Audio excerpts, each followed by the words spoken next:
Assalamualaikum warahmatullahi wabarakatuh. Balik lagi bersama Bapak di channel AFS Sport channel. Sebelum kalian mulai merangkum untuk materi pertemuan kali ini, silakan kalian siapkan alat tulisnya dan jangan lupa kalian untuk minggu depan persiapkan untuk menghadapi UTS ulangan semester. Materi yang akan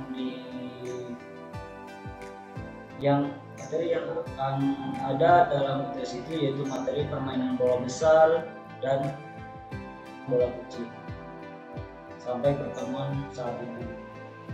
Baik, kita mulai aja. Pada pertemuan kali ini kita akan membahas tentang aktivitas permainan bola kecil melalui aktivitas permainan tenis meja. Mata pelajaran PJOK kelas 7 Agus Rizky Praniata MP.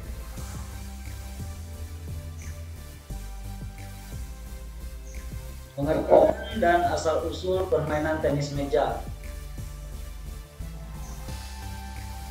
Tenis meja merupakan cabang olahraga yang dimainkan di dalam gedung atau indoor game oleh 2 pemain atau 4 pemain. Tenis meja itu dimainkan di dalam gedung ya, indoor. 2 pemain. Kalau 2 pemain itu single, kalau 4 pemain itu berarti pemain double. Permainan tenis meja atau lebih dikenal dengan istilah lain yaitu pingpong adalah merupakan suatu cabang olahraga yang unik dan bersifat rekreatif. Tenis meja berasal dari Eropa pada abad pertengahan sebagai kombinasi dari permainan tenis kuno, lawn tenis, dan badminton. Jadi asal mula tenis meja itu pertama kali ya Eropa ya, yaitu penggabungan antara lawn tenis dan badminton. Akan tetapi mulai populer tenis meja itu di Inggris pada pertengahan abad ke-19 dengan beberapa nama seperti pingpong, gosima, dan whip-walk. Awal mula berkembangnya suatu tenis meja itu atau pertama kali tenis meja berkembang itu pada abad ke-19 di Inggris, yaitu dengan nama pingpong, gosima, dan whip-walk. Permainan ini mendapatkan wadah resmi dan mengatur pertenisan meja di dunia pada tanggal 15 Januari 1926 atas prakarsa Dr. George Lehmann dari Jerman. Jadi permainan tenis meja itu pada tanggal 15 Januari 1926 Dr. George Lehmann dari Jerman mengatur tentang tenis meja, pertenis mejaan di dunia. Sehingga tenis meja masuk ke Indonesia sekitar 1930-an dan hanya dilakukan di tempat-tempat pertemuan umum orang Belanda yang dikenal dengan nama Sociëteit. Jadi awal masuk tenis meja ke Indonesia itu pada tahun 1930-an dan itu dilakukan di pertemuan-pertemuan orang Belanda karena waktu itu kita masih dijajah oleh Belanda dengan nama Sociëteit. Sekitar tahun 1940-an sudah mulai masuk ke masyarakat Indonesia melalui golongan pamong dan amtenar atau pegawai negeri di Indonesia. Jadi mulai masuk nih ya tenis meja ke rakyat Indonesia pada tahun 1940-an melalui pegawai negeri yang di Indonesia. Pada sama PT MSI menjadi anggota dari Table Tennis Federation of Asia, singkat PTFA. Jadi PT MSI yaitu Federasi Tenis Meja Seluruh Indonesia itu pada tahun 1940-an masuk menjadi anggota Table Tennis Federation of Asia. Sedangkan PT MSI itu sendiri berdiri pada Kongres di Surakarta pada tahun 1958-an. Itu PT MSI diri itu. Yang awal mulanya itu di PPPSI, yaitu Federasi Permainan Pingpong Seluruh Indonesia. Nah, kan tapi berganti jadi PTMSI. PPPSI yaitu yang didirikan pada tahun 1939 dan berubah menjadi PTMSI pada tahun 1963. Beberapa kejuaraan Asia yang diselenggarakan oleh TFA telah diikuti oleh PTMSI, terutama yang diselenggarakan di Singapura dan Manila. Pada tahun 1961, PTMSI resmi menjadi anggota International Table Tennis Federation atau disingkat ITTF sebagai negara anggota ke-73. Jadi pada tahun 1961 resmilah Federasi Tenis Meja Seluruh Indonesia itu menjadi anggota Federasi Table Tenis Internasional ya, pada tahun 1961. Sebagai anggota ITTF dibandingkan dengan anggota pada TTFA, sebaiknya PTMSI tidak pernah absen di dalam kejuaraan dunia yang diselenggarakan sejak tahun 1963 dimanapun penyelenggaraan dilaksanakan. Jadi tenis meja Indonesia itu tidak pernah absen ya dalam kejuaraan yang diselenggarakan oleh tenis meja Asia, Federasi Tenis Meja Asia ataupun dunia. Partisipasi pertama bagi PTMSI adalah di Praha pada tahun 1963 yang diikuti baik putra maupun putri dengan hasil peringkat ke-34 bagi putra dan 31 bagi putri.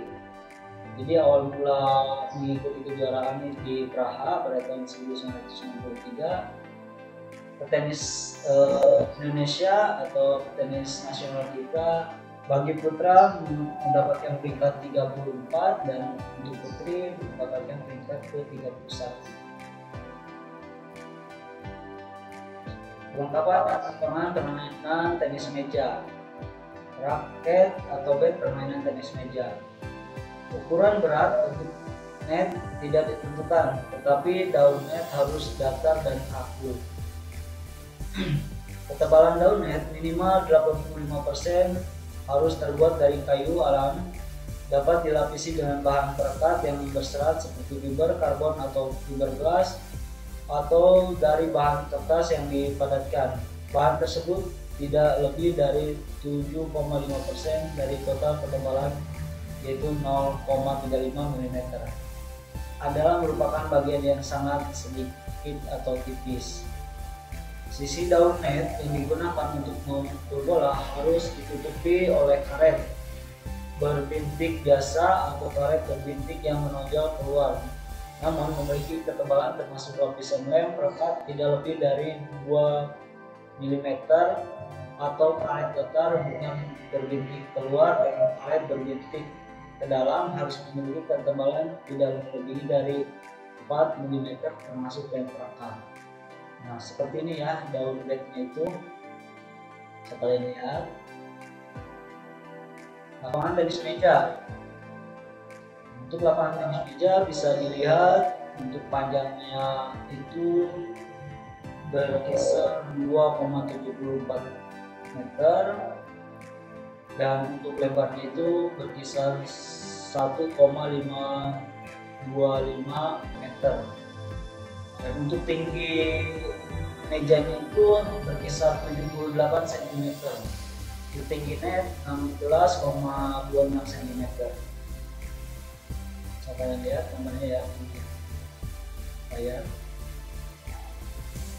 Aktivitas pembelajaran bermain tenis meja.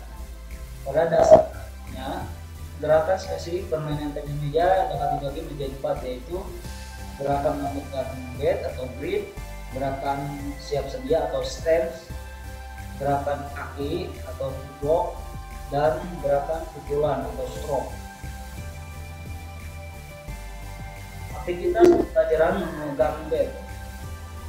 Aktivitas pembelajaran memegang bat seperti berjabat tangan disebut dengan shake hand grip. Pegangan shake hand sangat populer terutama di negara-negara Eropa atau dunia barat. Dengan pegangan ini seorang pemain dapat menggunakan kedua sisi bat. Gambar berikut menunjukkan pegangan shake hand baik sisi forehand maupun sisi backhand. Bisa kalian lihat ini untuk sisi forehand dan untuk sisi backhand. Selanjutnya ya, aktivitas pembelajaran memegang bat seperti memegang tangkai pena atau penhole grip. Penhole grip atau pegangan tangkai pena dikenal pula dengan pegangan Asia. Walaupun akhirnya kebanyakan pemain Asia banyak menggunakan pegangan shake hand.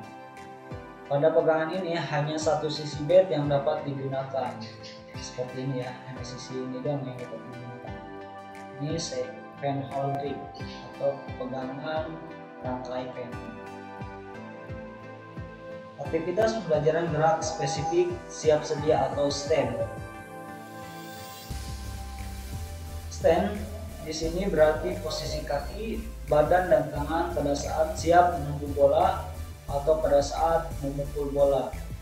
Satu, aktivitas pembelajaran squat stand. Squat stand adalah posisi badan menghadap penuh ke meja. Biasanya posisi ini digunakan untuk siap menerima servis dari lawan atau siap kembali setelah mengembalikan pukulan dari lawan. Aktivitas pembelajaran side stand. Side stand berarti posisi badan menyamping baik ke samping kiri maupun ke samping kanan. Pada side stand jarak antara bahu ke meja atau ke net harus ada yang lebih dekat. Nah, untuk contoh gambarnya seperti ini ya, ini side stand untuk pukulan backhand. Nah, dan ini menghadap penuh ke meja, squat stand. Jadi ini meja, di sini posisi menghadap ke meja. Kalau ini side kiri. Aktivitas pembelajaran gerakan kaki atau footwork. Dalam tenis meja, pada garis besarnya dibedakan untuk nomor tunggal dan nomor ganda. Footwork digunakan dalam permainan tunggal sudah otomatis digunakan dalam permainan ganda. Jika dilihat banyaknya langkah, footwork untuk tunggal dapat dibedakan 1 langkah, 2 langkah, dan 3 langkah atau lebih. Arah gerakannya bisa ke depan, ke belakang, ke samping, ke kiri, ke samping kanan, atau diagonal. Jadi footwork itu gerakan kaki. Bisa ke kiri, kanan, ke belakang, dan sebagainya. Aktivitas pembelajaran gerak spesifik pukulan permainan tenis meja. Terdapat beberapa gerak spesifik pukulan dasar dalam permainan tenis meja antara lain push, drive, block, chop, dan service. Aktivitas pembelajaran gerak spesifik push. Push adalah gerakan memukul bola dengan gerakan mendorong dan sikap bat terbuka. Push biasanya digunakan untuk mengembalikan pukulan-pukulan push itu sendiri dan pukulan-pukulan chop. Nah, gerakannya seperti ini ya. Untuk pukulan push, ini push forehand dan ini push backhand. Gambarnya seperti ini. Push itu dorongan. Aktivitas pembelajaran spesifik pukulan drive. Drive adalah pukulan yang dilakukan dengan gerakan bat dari bawah serong ke atas dan sikap bat tertutup. Besarnya sudut yang diakibatkan oleh gerakan kemiringan bat bervariasi sesuai dengan arah jatuhnya bola, putaran bola yang datang dari lawan, dan tujuan memukul itu sendiri. Drive akan digunakan sebagai pukulan serangan atau dapat juga kita kontrol sesuai dengan keinginan. Nah, ini contoh gerakan drive ya, gerakan memukul drive. Aktivitas pembelajaran gerak spesifik pukulan servis. Servis adalah gerakan memukul bola untuk mengawali permainan dengan cara memantulkan terlebih dahulu bola tersebut ke meja dan bola harus melewati atas net dengan memantul di meja lawan. Gerakan atau putaran yang diberikan pada bola biasanya bermacam-macam. Gambar berikut merupakan contoh rangkaian gerakan forehand chop service. Bisa kalian lihat ya, posisi servis itu tangannya itu harus lebih tegak. Nah, ini untuk gerakan servis chop, forehand chop. Nah, selesai. Mungkin pertemuan kali ini sampai di sini. Jangan lupa kalian absen di kolom komentar dan di Google Form yang telah disediakan. Dan jangan lupa untuk minggu depan kalian siapkan untuk ulangan tengah semester materinya dari permainan bola besar dan permainan bola kecil. Kurang lebihnya mohon maaf. Assalamualaikum warahmatullahi wabarakatuh.